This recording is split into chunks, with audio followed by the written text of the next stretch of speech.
Embrace the world around you and develop a love for yourself with Simple Soul creating you.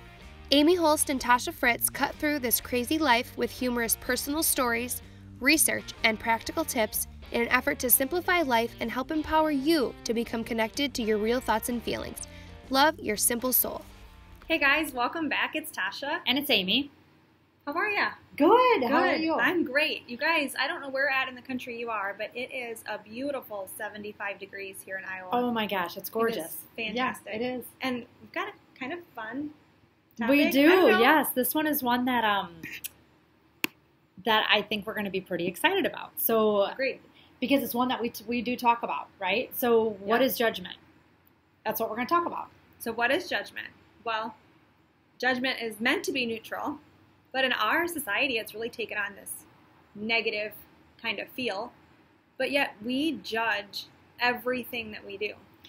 Yeah. So, an example for neutrality could be crossing the street, right? I have to make a judgment. There's a car coming in. I just kicked the ball across the street with my kids. Do I take off or do I wait? Yep. Okay. So you make a judgment. Yep. What's another one? Gosh, I mean, we talked about it being 75 degrees. Yeah. We make a judgment. What are we going to wear today? I clearly made a bad judgment when I sent my kids out the door this morning dressed for winter, and it's beautiful, but we make a judgment. It's a neutral judgment, right? I look outside, I check the weather, I make a decision. So I think the other part, too, where we make a judgment is, wow, look at that girl's hair. Yep. It is overdone. She's just going to the grocery store. Why Who does she have to do her hair? is, Yeah, and all the right? makeup she has on. Yep. Right? Or, wow, why didn't she do her hair? Yep. She probably could have done a little bit more before she came to the grocery store today. So I guess the question that I wonder about is, do you think you judge people? Oh, I know. We all do. Yeah.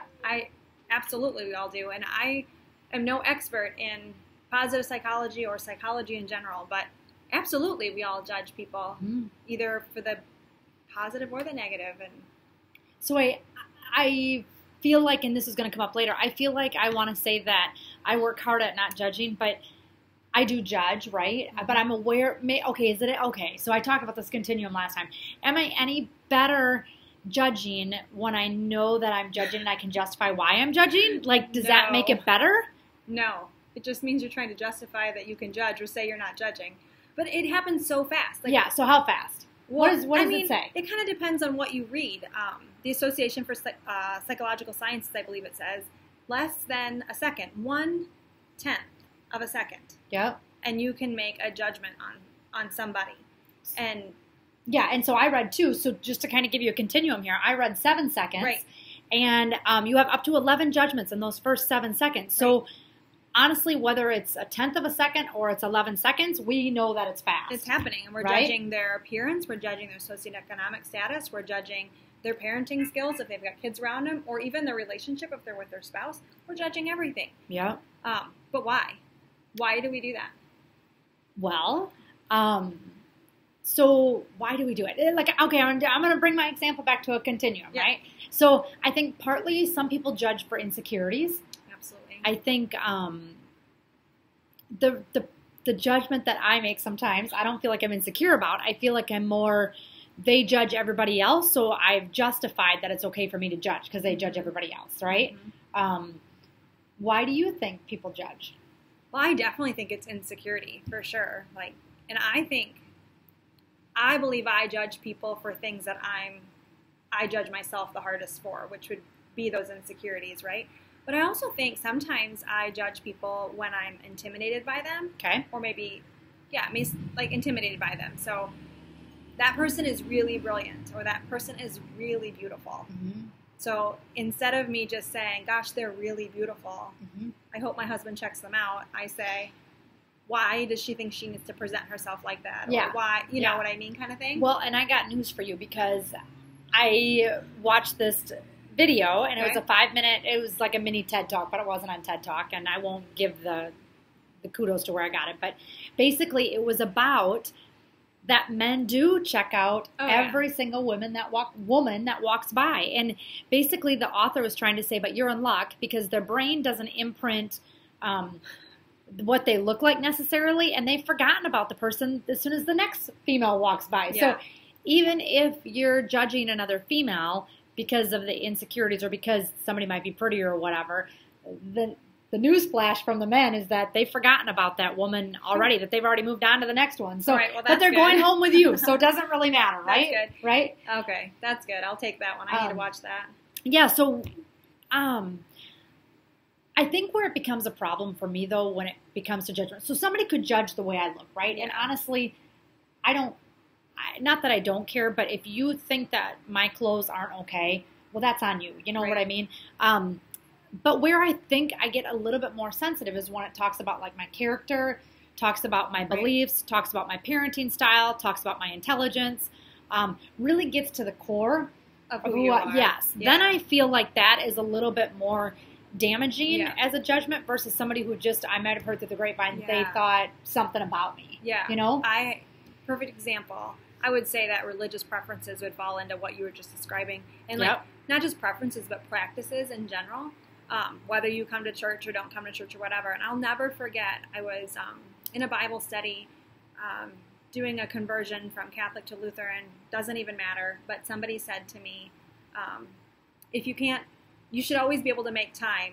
1 hour of your week should be here at the church. You should always be able to make time to be here. And I thought to myself, 1 hour doesn't seem like that much. But then as the weeks go on and I can't make I can't find that hour of time. Like things are coming up and I have to make a decision as a parent and as a mom and as a wife to prioritize. That was a judgment on those that can't get there. And that kind of hits me hard. Like, that shouldn't be their job to judge me on whether or not I can be there. Yeah, I agree. 1 hour a week. So. And church is supposed to be the one place that you're not judgmental, and yet I feel like that is one of the circles that is judgmental across the board, not just at my church, but at multiple churches. Yeah. People wondering where people have been. I think that's it. I think another one is parenting styles. Yeah, for It is so simple to judge parents with the way their kids act or turn out, and yet there's a lot of things that parents do that I do too. Yeah. I mean, I am not a perfect parent. And I don't want to say that I do, but I do them too. I agree.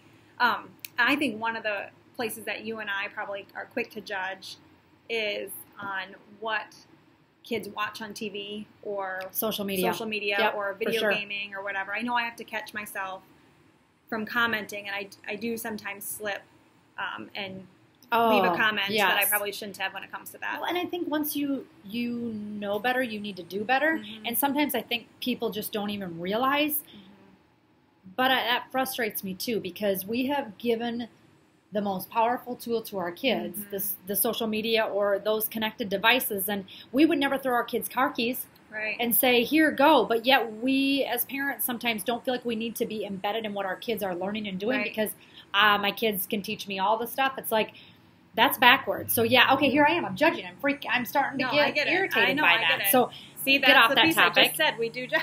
Yeah, I know I do. I know I do. Yes. Okay. Go ahead. So what does that say about me, or what does it say about you, or you as a listener when we do fall into that judgment category, that negative judgment? So, a guy by the name of Earl Nightingale would quote, "When you judge others, you do not define them, you define yourself." Yeah, definitely tells more about me than about them, right? So that's pretty powerful, right? Yeah. That's pretty powerful. I think we talked a little bit about maybe we judge because we're intimidated or scared, but what about lonely? Yeah, so when we read this one really hit me, and it's really very common. Mm-hmm. So imagine yourself at work or at the grocery store or at a gathering, and you want to fit in. And the people across the table are judging or criticizing somebody you may or may not know or have an acquaintance with. It's easier to just start judging and engage in that conversation than it is to not belong. So if I'm lonely and I want to belong, it just kind of seems like that's the easy route to go. Mm-hmm. I would agree. I think, and we're going to talk about this later in the next steps kind of thing, or why people can get away from judging a little bit more, but that sense of belonging is huge, right? I mean, we talk about that with kids all the time, but adults need that too. And when you're at a social event or a party or in the teacher's lounge or in a social network or wherever you're at, sometimes it's easier just to engage in it than go against the grain. And sometimes when you say nothing at all, you feel like people think that you're a goody-goody because you didn't Right. speak up. And Right. and the reality is that's not where you should be at all. But we'll Right. talk about that after a little bit. Yeah. What else? What are some other thoughts you have about Well, I just think let's just talk about what it might say. Yeah, So okay. let's say I see, this cutesy family, and they come all dressed in their cute little matching clothes, and all their hair is done just right, and the kids are all done perfectly, and I think to myself, gosh, I wonder how much money it spent to buy all those cute little outfits, and how much time it took to put their hair up like that, and they're coming in that fancy car. Yeah. Well, that might mean to me, if I look within myself, it might say to me, gosh, maybe I wish I had a little bit more time to spend with my girls and be able to put their hair up in cute ponies. Not that my kids aren't cute, but maybe I wish I had a little more time with them. Or, goodness, I wish I had, maybe the money to go get that new vehicle or whatever. Like, I think we just have to flip those things that we're thinking and say, what is it that I want? Or one that I love, I don't love, but I hear this all the time is, oh, look at her. She's always smiling. She's always positive. How fake is she? Mm-hmm. Well, Are they talking about me? yeah, no, I'm kidding. But maybe what that says is that person really would desire something to make them happy. Right. Right. Maybe Yeah. they're lacking something that makes them happy. Well, and I think we've alluded to this over the past year, but I really believe that there's a motivation behind every behavior, right? Agreed. So when we have to be the perfect family and the perfect hair and the perfect vehicle and the perfect of everything, that's a really high standard to live. It is. And that doesn't necessarily paint the picture of contentment. I say the word happiness, but I think we all have agreed over the past and other podcasts that happiness is being content with whatever you have in your life, Yeah. even when it's bad, right? I mean, it's kind of that peaceful thing. So for sure, one of the judgments that I've had in the past is working out as a priority to me. Yeah. And it's been for 25, ever since I was in high school, I've belonged to a gym and done workouts. So it's not something new that I've added to my life because I'm having a midlife crisis and I'm trying to lose 50 pounds and get Botox and all these things. It's something I've always done and I really value. And when people have said to me before, I don't have time to work out, or, I wouldn't take away from my kids. And I think as we're kind of dabbling into where is that tipping point of where is it okay is in the past that used to might offend me. Yeah. And I would say things like, yeah, but I go at 5 a.m. or I go at 5:30 and my kids are in bed. I go when my kids are sleeping and then I get them. I sacrifice sleep to work out and I get my kids out of bed in the morning when I come home. So I used to feel that way that I have to justify that. But now over time, I'm like, that's really about you. That's about your insecurity and not working out. And that's okay because I still love people whether they work out or not. You don't have to work out to be my friend. That's not a criteria. So over time, trying to really change and reflect that that's really not a dig on me, even though it kind of feels like it is. Don't be so hypersensitive and that's not about it's not about me. It's not about me. It's really about them. So I guess when people are judging you, and if people were to say that you had the perfect family and the cute little girls and their hairs were done and Gannon's coming around and he's got this cute little bow tie on or whatever it would be, that really is about somebody else's insecurity, not about the fact that you should step down a notch with how adorable your girls are. Don't worry, my kid's hair isn't done. No, And but not in a bow tie. But if that was the case, I know. That would be really about them. I actually ran into a friend in a store a week or so ago, and we were just coming off of our camping trip. So my 3 kids and I had like mud on the top of my feet yet because it had been raining the whole time we were there, and I hadn't showered in I don't know how many hours. Oh, days. You run into the store thinking nobody's going to see you, but nobody that knows you's going to see you, but everybody else is judging you, right? Yes. And around the corner, I hear my sweet friend's voice, Tasha, and I'm like, oh no. And the first thing I said to her was, don't judge me. I just was at the campground. See, you had to justify it. And she's like, oh my gosh, I don't care. Like, I love you. I'm so glad to see you, Yes. But right away, like, my insecurities about, But okay, so this goes even deeper because I sometimes think this is a woman issue. Oh, yeah. More so than a man. My husband would never say, oh my gosh, look, I'm in my Carhartt bibs because I was cutting firewood all day. Exactly. My husband would say, look, I've got my boots on with my socks and khaki shorts, which I won't let him leave the house in, Like, they don't care. Yeah, I think women, and that's the other thing too, is men do judge too. Yeah. Right? I mean, we talk about our husbands are similar in some ways. They are thrifty, not cheap. And I think my husband's judgment, his name is Steve, by the way, his judgments come off the beliefs that he has around spending money irresponsibly. Right. Would be my thought on that. So I think men do judge, but it's definitely different. I doubt our husbands go out and say, "Oh my God, look at that guy! Can you believe he wore those khaki shorts with those socks and shoes?" Like, that wouldn't even, they wouldn't even care about that. Yeah, that wouldn't be on their radar. And for the most part, your friends that truly know you and the reasons you've made the decisions you've made, they don't care. They're not. I think that comes with peace with yourself, though, because I think years ago I would have wanted a clean house and I would have wanted to be showered to see my friends. Now, if we're going to go out to the gym and go for a run and we want to go out for pancakes afterwards, I don't really care what I look like anymore. I'm going to throw on a headband and go into the restaurant, sweaty, and go, because I care more about my friendship than I do about what other people think about me. Yeah. And I haven't always been that way. Agreed. That's come with age, for sure. And like your level of maturity and so that's your part of it, right? Too, like being able to recognize that you're in control and that you're comfortable with who you are, and that's okay. And there's 3 components to that, and you touched on 2. You talked about your self-control, you talked about maturity. Yeah. But the third one that we did a podcast on this fall was on emotional intelligence. Yeah. And how aware are you of other people's feelings, surroundings, your own, and how you project yourself in a crowd with other people. And I think that's definitely a piece of it. I can go into a room, and if people are talking about somebody, I can now either walk out and be comfortable in my own skin, or I can speak up and say something if I'm not comfortable, because none of us are perfect. Right. And we all dabble into some form of something that somebody would look at us and say, really? Why are you doing that? Right. We've all been judged. And we all judge. And we all judge. Yeah, for sure. But, so on the backside of this, we've talked quite a bit about this negative judgment and what that means and kind of examples of that. But the other side of that is positive judgment. And how do we frame our mindset so that we are looking for the positive things?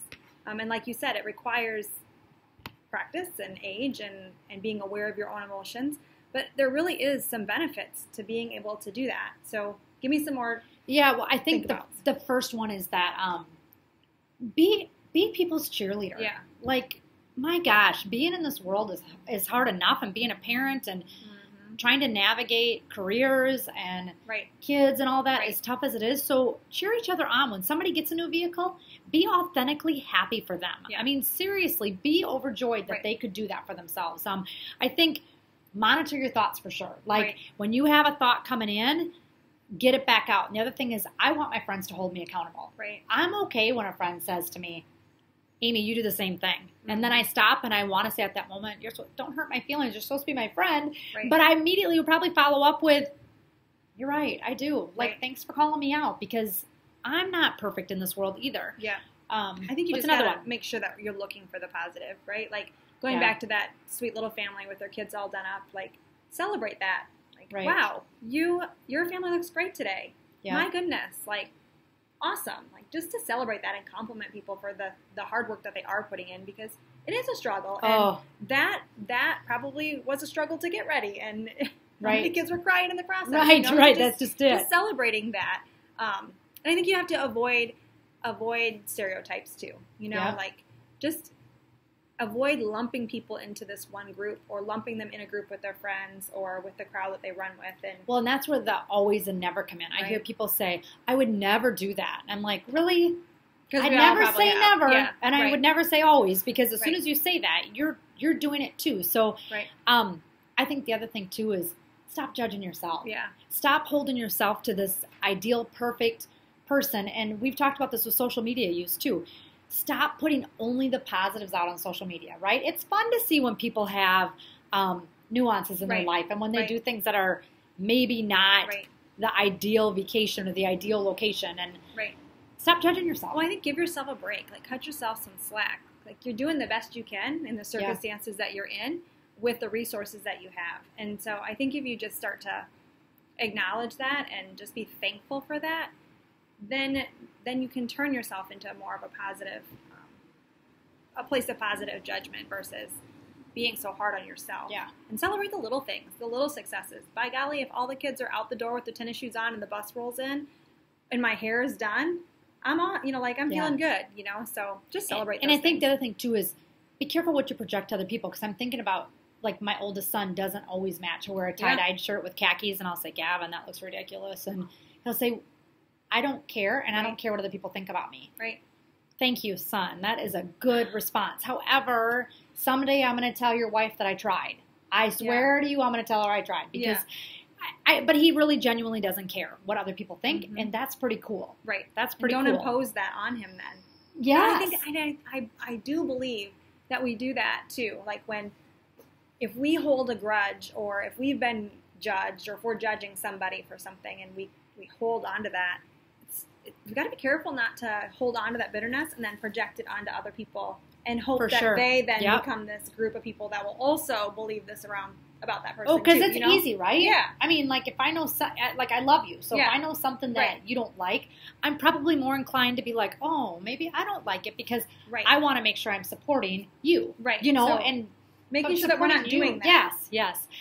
Focus on your own life. Yeah. Like, if we spent half the amount of energy and ounces on our own lives that we do thinking about other people's lives, think of where we would be. Right. And bottom line, we have, like we've said this before, we've all been judged and we all judge and we do it all the time. But to remember how it feels when you've been judged and how that isn't a good feeling and we don't want to be there. And so how can we hold on to that so that when we are in a place of negative judgment, we can reflect and pull ourselves back out? I think the other piece too is if you have to start a statement with, I'm not judging, but, or I just want to tell it like it is. Yeah, then stop and don't say anymore because you said too much. You're already there if you have to say it. So yeah, agreed. Anyway. So your challenge is to monitor your thoughts and remember how it feels and stay in this moment and do something today or in the next hour that picks up another woman and encourages them and celebrates who they are. Oh, for sure. Yeah. So we're glad you're here with us, cutting through this crazy life. Head on over to iTunes, Stitcher, Google Play, wherever you YouTube, listen to us. Anywhere you want. And rate us, review us, tell us how to make it better next time. So. Until next time. Yeah. Love your simple soul. Thank you for listening in. Head on over to iTunes or Google Play to give Simple Soul a rating and review. Show notes and resources can be found on Facebook, Twitter, and our blog. Feel free to comment and share your thoughts. Also, like Simple Soul on Facebook and follow on Twitter and become part of their tribe. Love your simple soul.